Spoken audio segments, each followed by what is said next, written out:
highlighting his administration's efforts to drive down prices for Americans. He addressed the issue of affordability at the McDonald's Impact Summit in Washington, D.C. tonight. And together we're fighting for an economy where everyone can win, from the cashier starting her first job to a franchisee opening his first location to the young family in a drive-through line. President Trump touted tax cuts, including in his One Big Beautiful Bill Act, including tax breaks on tips and overtime pay. Recent polls show the economy is a top concern for people. Democrats who campaigned on issues like cost of living and affordability saw wins in the off-year elections earlier this month.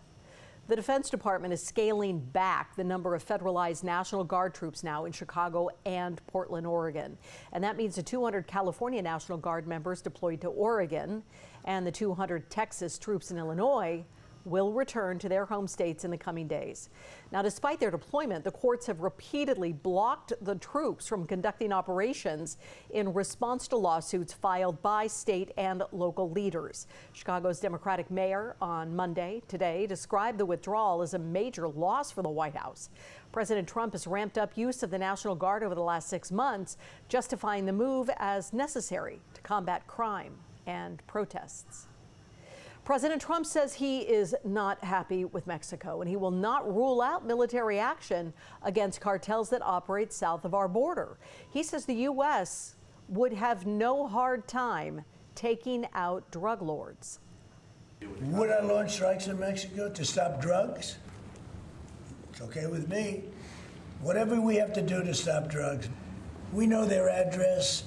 We know their front door. We know everything about every one of them. They're killing our people. That's like a war. Would I do it? I'd be proud to.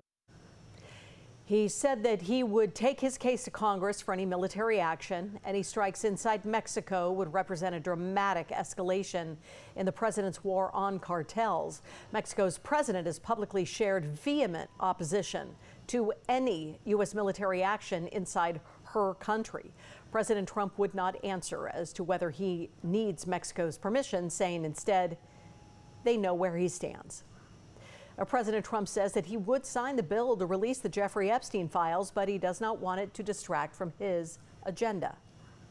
They can do whatever they want. We'll give them everything. Sure, I would. Let the Senate look at it. Let anybody look at it. But don't talk about it too much, because honestly, I don't want to take it away from us. It's really a Democrat problem. The Democrats were Epstein's friends, all of them, and it's a hoax. Well, those remarks and posts that he made to social media last night mark a stark reversal in his position from last week. The president is now calling on his Justice Department to investigate Democrats that are tied to Epstein. He previously opposed efforts to release more files. Democrats say the president has no choice.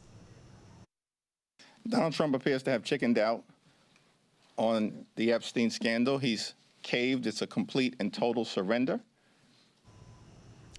Well, the House is expected to take this bill up tomorrow. Emails from the Epstein estate that were newly obtained by a Democratic subpoena have raised some questions about those who were once in Epstein's orbit, and that does include President Trump. A dog was